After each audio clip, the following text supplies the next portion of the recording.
Assalamu alaikum, dear viewers. Welcome back to our channel. Two billionaires were discovered in two war-torn countries, and their video is becoming viral on the internet. Why?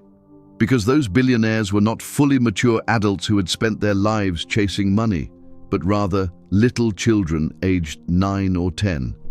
Let's know about the secret behind those two kids in this video. In a world chasing dollars and digital dreams, two little boys, no older than 9 or 10, have just reminded the entire Ummah what true success and wealth really mean. From the war-torn streets of Syria, a boy named Hamza, barely 10, was captured in a viral video, not begging, not crying, but praying. Right there, amidst dust, noise and desperation, Hamza, who sells sweets and toffees to survive, paused everything the moment the time for Salah came.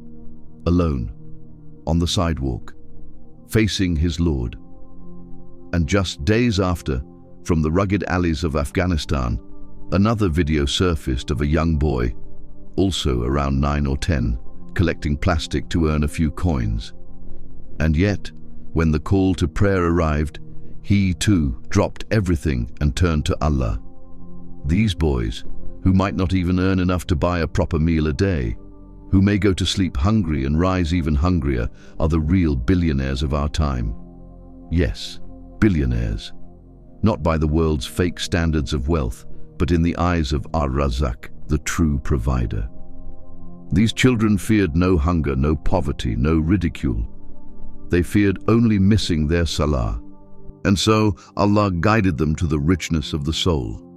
Today, adults delay prayer in the name of productivity. They say Salah will hinder their meetings, their profits and their plans. But these young boys? They left their hard labor just for 2 rakahs. They've understood what many of us haven't. That Salah is not an interruption. It is a golden opportunity to meet our Lord. It is not a barrier to rizq. It is the gateway to barakah. Allah says in the Holy Quran, "And enjoin prayer upon your family, and be steadfast in it. We ask you not for provision, we provide for you. And the best outcome is for those of righteousness."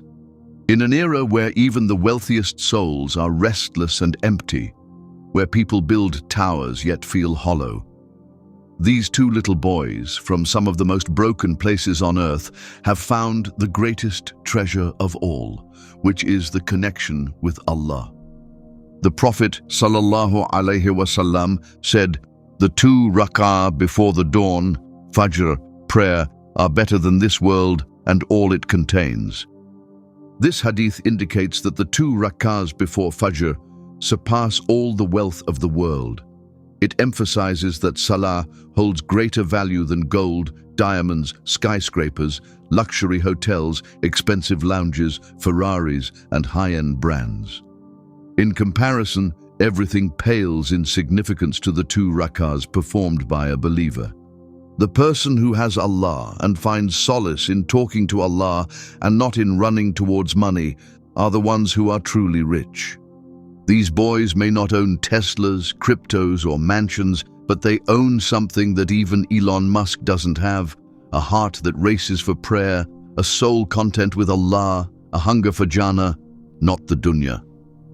And tomorrow, they will be the leaders of this ummah, because Rasulullah ﷺ said, 7 are those whom Allah will shade on the day of judgment, and one of them is a youth who grows up worshipping Allah. O ummah, learn from these children.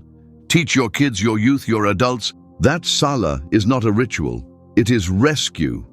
That even in hunger, hardship and loneliness, one sajda can make you wealthier than kings.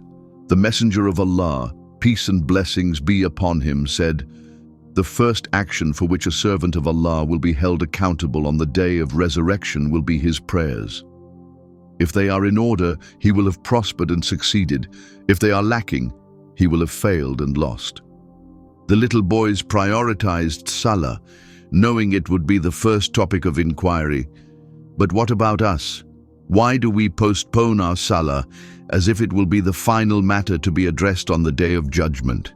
Why is Salah always placed at the end of our task list? So next time you're tempted to skip Salah, remember, in the dirt of Syria and the alleys of Afghanistan, two little billionaire boys dropped everything for Allah. Will you? May Allah grant us the strength to always prioritize Salah and never miss it. Amin.